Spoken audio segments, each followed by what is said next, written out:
ایک عورت عراق سے آئی، اس کی 5 یتیم بچیاں تھیں تو اسے ضرورت تھی وظیفے کی۔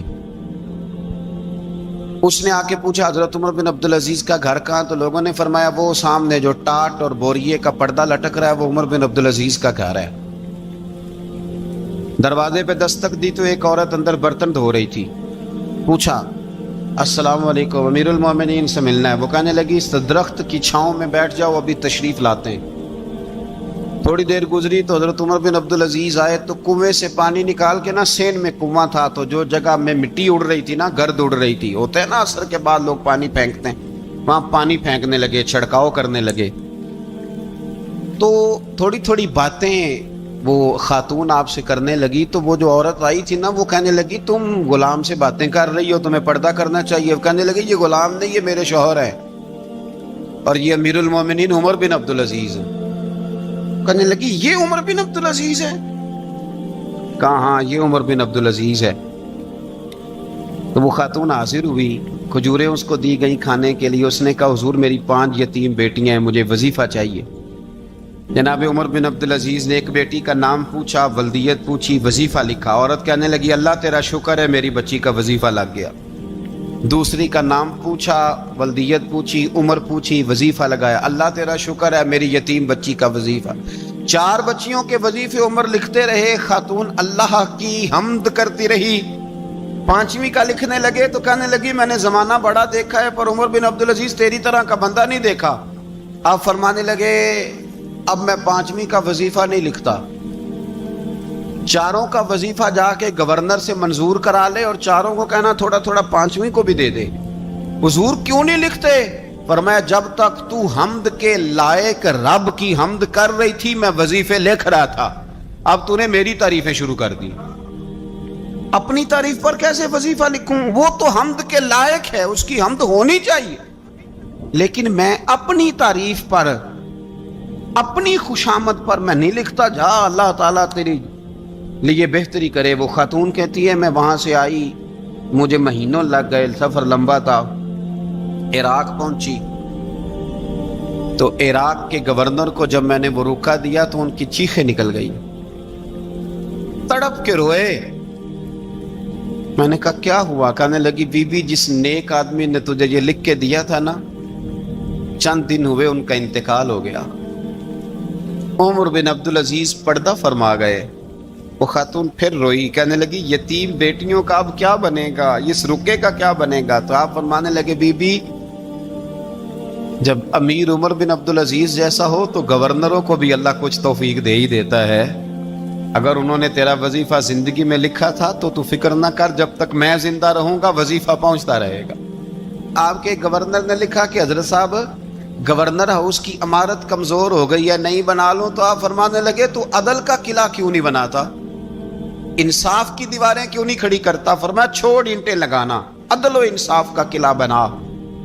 سب سے بڑی بات یہ تھی کہ بڑے پابند تھے صوم و صلات کے، دن کو تلاوت کرتے، رات کو عبادت کرتے، پنجگانہ نماز میں کھڑے ہوتے، اللہ کے خوف کی بات آتی تو چڑیا کی طرح پڑپڑاتے، ڈرتے۔ آپ کی اہلیہ کہنے لگی عمر بن عبدالعزیز یہ کیفیت کیسے ہوئی؟ فرمانے لگے ایک ذہن میں بات بیٹھ گئی تھی کہ رب نے حساب پوچھنا ہے اور میں نے حساب دینا ہے، تو جس کو پتا ہونا میں نے حساب دینا ہے اور مجھ سے کسی نے حساب پوچھنا ہے، پھر سمجھیں حساب دینا ہے اور کسی نے حساب پوچھنا ہے، حساب دینا ہے اور حساب، تو فرماتے ہیں جب یہ ذہن بن گیا نا کہ میں نے حساب دینا ہے اور رب نے حساب پوچھنا ہے تو بس پھر میں نے حساب کر کے رکھنا شروع کر دیا۔ پھر میں نے کوشش کی ہے کہ حساب کروں کہ نا انصافی نہ ہو جائے، ظلم نہ ہو جائے۔ ایک آدمی بڑی دور سے چل کے آیا، عرض کی حضور آپ کے گورنر نے میرا مال چھین لیا ہے، واپس نہیں کرتا۔ تو حضرت عمر بن عبدالعزیز رحمۃ اللہ نے رکا لکھا، فرمایا میں نے تو تجھے نیک آدمی سمجھ کے گورنر بنایا تھا اور تو لوگوں کے مال نہیں واپس کرتا، فوراً واپس کر۔ اس کے نام جب خط لکھا تو آدمی خوش ہو گیا۔ تو آپ فرمانے لگے اب یہ بتا تیرا آنے جانے کا خرچہ کتنا ہوا؟ عرض کی حضور کیا مطلب؟ آپ فرمانے لگے ایک تجھ پہ ظلم ہو اور دوسرا تیرے اوپر اور خرچے ڈالے جائیں۔ دیکھیں نا، ایک آدمی کی زمین پہ قبضہ ہو، پھر وہ وکیل کرے، پھر وہ گواہ اکٹھے کرتا پھرے، پھر وہ مسائل میں الجھ جائے۔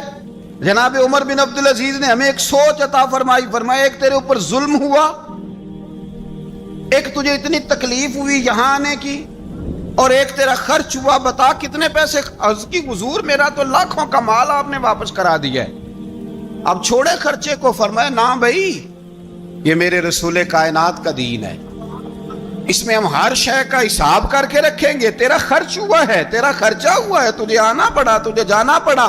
اور دنیا کے منصفوں، فیصلے کرنے والوں، تھوڑا خیال تو کرو، کتنے لوگ ہیں جو رول گئے بیچارے رستوں میں کچہریوں کے، جو عدالتوں کے چکر لگا لگا کے تھک گئے، جن کی اولادیں تڑپ اٹھیں، مکان بک گئے، انہوں نے اپنے حقوق کیا لینے تھے، ان کی تو باقی چیزیں بھی چلی گئیں۔ فرمایا خرچہ بتا کتنا ہوا؟ عرض کی حضور 60 دینار تقریباً۔ فرمایا اسے مال خزانہ سے 60 دینار بھی دو۔ پھر فرمایا میری جیب سے اسے 50 اور دو، تاکہ یہ آنے جانے میں مزید روٹی کھا سکے، گوشت کے ساتھ روٹی کھائے۔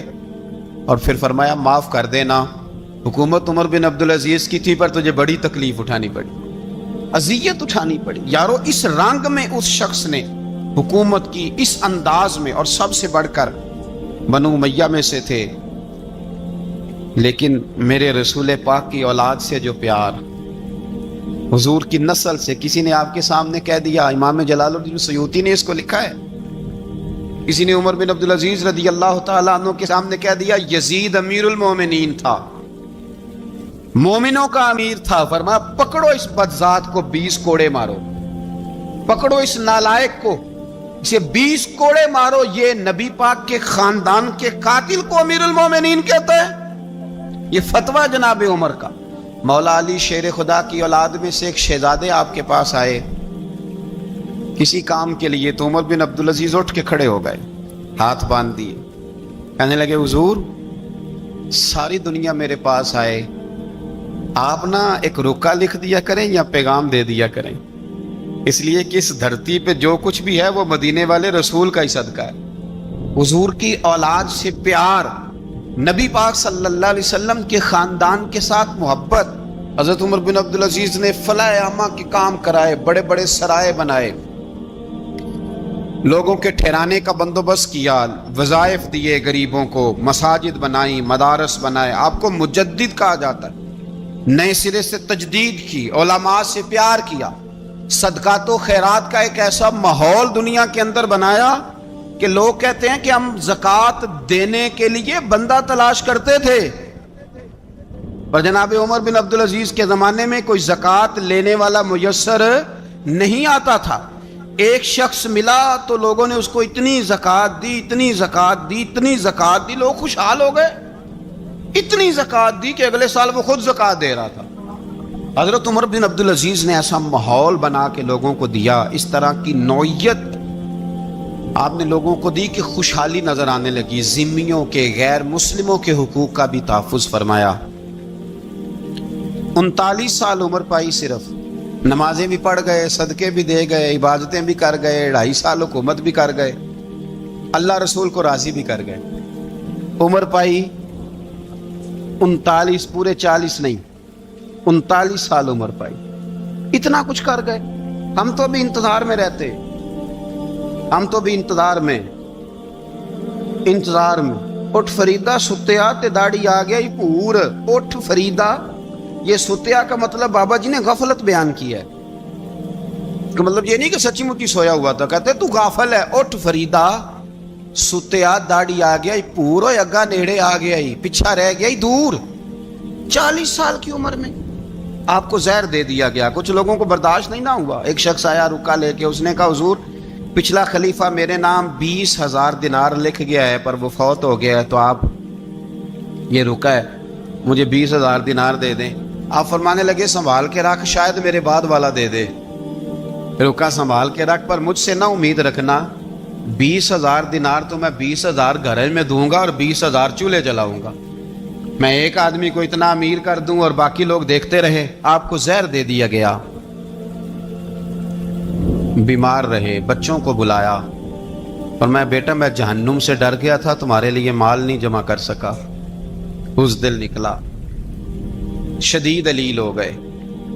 وہ جو آیت میں نے پڑھی ہے نا, آپ کی اہلیہ کہتی ہیں کہ آخری وقت آپ کی زبان پر وہ آیت جاری ہوئی, تلک الدار الآخرۃ نجعلھا للذین لا یریدون علوا فی الارض ولا فسادا والعاقبۃ للمتقین. فرمایا یہ آخرت کا گھر ہے, ان لوگوں کو ملے گا جو نہ زمین میں تکبر کرتے ہیں نہ فساد چاہتے ہیں. یہ آیت پڑھی اور روح پرواز کر گئی. مرنے سے پہلے, وصال سے پہلے 10 دینار یا 20 دینار دے کے اپنے بیٹے کو بھیجا. فرمایا گاؤں میں جاؤ اور میرے لیے زمین خریدو قبر کے لیے, اور اگر گاؤں والے خوشی سے دے دیں تو خریدنا, اور اگر انہیں دقت ہو تو انہیں تنگ نہ کرنا. 10 دینار کی زمین خریدنے کے لیے جب بیٹا جانے لگا تو اس نے کہا حضور کچھ لوگوں کی خواہش ہے کہ آپ کا جسد خاکی مدینے لے جایا جائے, اور نبی پاک علیہ السلام کے پہلو میں آپ کو دفن کیا جائے. آپ فرمانے لگے پتر میں اس قابل نہیں ہوں کہ حضور کے ساتھ دفن کیا جائے, نہ میں اس قابل نہیں ہوں. اس طرح کرنا, میرے پاس حضور کے کچھ ناخن اور بال ہیں, جب میرا انتقال ہو جائے تو میری قبر میں رکھ دینا. اور پھر حضرت عمر بن عبدالعزیز نے فرمایا مجھے نہ سستا کفن دینا 2 دینار کا, اس سے زیادہ کفن نہ دینا, 2 دینار کا کفن. حضور آپ کا مال ہے کچھ پڑا ہوا تو اس میں سے اچھا کپڑا خریدا جا سکتا ہے. فرمایا نہ بھائی 2 دینار کا کفن خریدنا. حضور کیوں؟ فرمایا اس لیے کہ اگر میں نیک ہوا تو اللہ مجھے جنت کا لباس عطا فرما دے گا, اگر میں بد ہوا تو یہ بھی تو پھاٹی جائے گا, چیر دیا جائے گا, قبر توڑ دے گی پسلیاں, لہٰذا مجھے مہنگا کفن نہ دینا 2 دینار کا. آپ کے وصال سے کچھ عرصہ پہلے نا آپ نے ایک قاصد بھیجا, روم کے بادشاہ کے پاس وہ گیا تو وہاں اس نے ایک عجیب منظر دیکھا کہ وہاں ایک حافظ قرآن نابینا آدمی قید ہے, اس کی آنکھیں موجود نہیں ہیں اور وہ چکی چلاتا ہے, آٹا پیستا ہے. اس قاصد نے اسے پوچھا تو یہاں کب سے ہے اور یہ تیرے ساتھ معاملہ کیسے ہوا؟ تو وہ کہنے لگا مجھے انہوں نے گرفتار کر لیا, پھر مجھے کہنے لگے عیسائی ہو جا. میں نے انکار کیا تو انہوں نے میری آنکھیں نکال دی. اب میں صبح شام یہ تھوڑا سا کام کرتا ہوں, چکی پیستا ہوں تو روٹی دے دیتے ہیں. وہ قاصد حضرت عمر بن عبدالعزیز کے پاس آیا اور آ کے کہا حضور ایک اس طرح کا مسلمان روم کے بادشاہ کے پاس قید ہے, ایک مسلمان کی تکلیف. حضرت عمر بن عبدالعزیز نے جب سنا تو رو پڑے, اور میں وہ قید ہے اور وہاں قید ہے اور ہم یہاں آرام سے بیٹھے ہیں. فوراً رکا لکھا, قاصد سے کہنے لگے واپس جا, روم کے بادشاہ کو جا کے کہہ کہ اس نابینا قیدی کو فوراً آزاد کرے, ورنہ میں ایک ایسا لشکر بھیجوں گا کہ اتنا بڑا لشکر بھیجوں گا کہ اس کا پہلا آدمی تیرے پاس ہوگا اور آخری میرے پاس ہوگا, اور تجھے پھر وہ بندہ چھوڑنا پڑے گا. تو ابھی چھوڑ دے, میں تجھے پیغام دے رہا ہوں. وہ قاصد کہتا ہے جب میں رکا لے کے پہنچا, ظاہر ہے بڑا لمبا سفر ہوتا تھا, آنے جانے میں مہینوں بھی لگ جاتے تھے. کہتے ہیں میں نے رکا دیا تو اس نے پڑھا, کہنے لگا میری طرف دیکھ کے, رکا میں نے پڑھ لیا ہے, علماء علماء کو جانتے ہیں, تاجر تاجروں کو جانتے ہیں, تو بادشاہ بھی بادشاہوں کو جانتے ہیں, اور میں تم مسلمان ہو میں نہیں ہوں, پر اتنی تم اس درویش کی قدر کرتے ہو میں تم سب سے بڑھ کر قدر کرتا ہوں.